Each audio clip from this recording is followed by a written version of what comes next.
A gente está chegando aqui ao final da live, eu quero ler os 2 superchats que eu tenho aqui, depois a gente falar da última canção e não deixarmos de falar da capa, que embala todas essas canções e é uma capa icônica, né? Sim, sim. Então eu quero ler aqui o superchat do José Ricardo Tolói, não é uma pergunta, apenas um comentário aqui elogioso. Como sempre, lives interessantes e educativas que sirvam de inspiração para as bandas novas que estão surgindo. Agradecemos. E o Almir Villanova, Gavan. Minha adolescência foi intensamente vivida na década de 80. Para além da música, nossa ponte de reflexões, enquanto sociedade éramos mais politizados. Você acha que nós retrocedemos muito ou é viagem minha? Pergunta o Almir. Eu acho que o lugar da discussão política, ele mudou. Ele foi para a internet, ele foi para as redes sociais, e ele está nas emissoras da TV a cabo e também nos telejornais. Olha, nunca se falou tanto de política quanto a gente se fala hoje nessas esferas. Tá? Eu me lembro de quando, nos anos 70, as pessoas não falavam de política. Né? Nos anos 70, foi quando eu comecei a tocar bateria. Política era um assunto chato, que as pessoas evitavam, as famílias evitavam, se evitava bastante. Até por isso, pagamos esse preço de não sermos atuantes na política. Eu fui me tornar um ser político no meu colégio, existia política no meu colégio, e quando eu fui para a faculdade, cursinho em faculdade, aí de fato me tornei um animal político. E a política, de fato, ela fazia parte do rock brasileiro, da música brasileira, né? Porque era o nosso meio de expressão. Como eu disse aqui, para alguns compositores, cantores, cantoras, bandas e bandas, a música virou um lugar de reflexão das relações, enfim, do ser humano. Mas alguns nomes da música brasileira, por exemplo,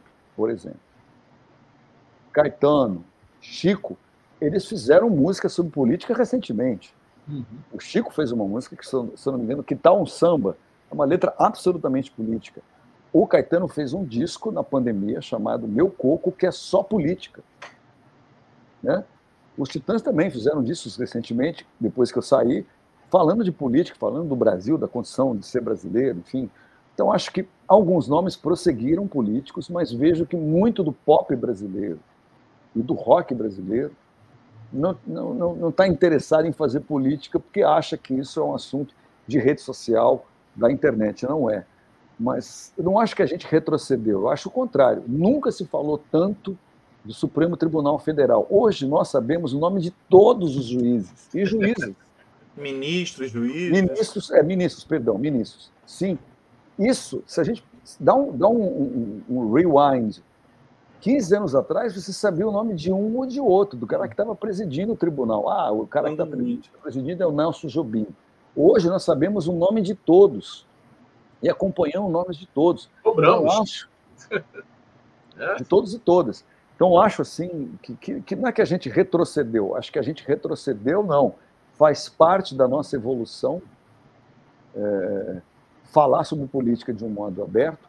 O que eu acho que a gente retrocedeu foi no seguinte sentido, em que a gente, depois de conquistas consideráveis na sociedade brasileira, uma parcela da sociedade brasileira, e não uma parcela pequena, entendeu que essas conquistas eram coisas ruins e fizeram de tudo para que a gente retrocedesse, para que algumas dessas conquistas fossem desarticuladas e canceladas.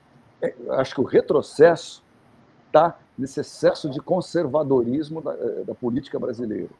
Isso eu acho que é retrocesso. Entendeu? E a gente vai pagar caro por esse retrocesso político, porque, assim, esses políticos que defendem certas ideias, que se dizem religiosos, se você for ver o discurso deles, de religiosos eles não têm nada, é tudo enganação. Tudo enganação. Se você pegar e ver de fato ali o que o cara faz e o que ele fala, está completamente dissociado.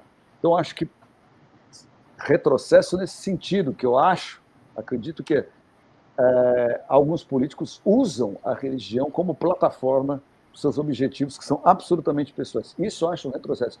A gente não pode, de forma nenhuma, deixar que a religião adentre do território político. O Brasil é um país laico, não tem essa, entendeu? Mas estamos tendo que lidar com o avanço da religião dentro da política. Agora é fato, ela está dentro da política. Né? Então, nesse sentido, eu acho que é um retrocesso. Por quê? porque são assuntos que não podem se misturar. Não pode misturar político com religião, não pode. Dá errado. Essa equação é ruim. Tanto é que a gente está vendo hoje o que está acontecendo, entendeu?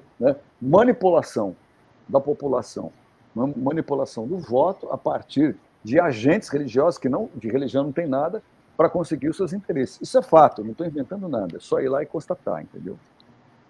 Isso eu acho retrocesso. Perfeito. Eu assino embaixo.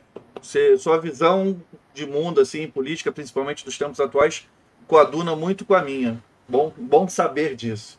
É ruim quando seus ídolos não correspondem ao que você acredita. É frustrante. A gente está falando de Jesus aqui nesse bate-papo, né? A gente está falando de Jesus. Eu falei que eu adoro esse Papa Francisco, para mim.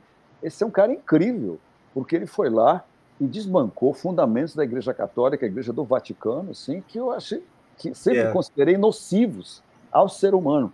Esse cara foi lá e bancou e está bancando um monte de coisas. Então, assim, veja você, né? A gente falou de Jesus numa live do Cabeça Dinossauro, a gente falou de Jesus, eu falei do Papa Francisco e agora a gente está falando de religião aqui, que não deve se misturar com a política.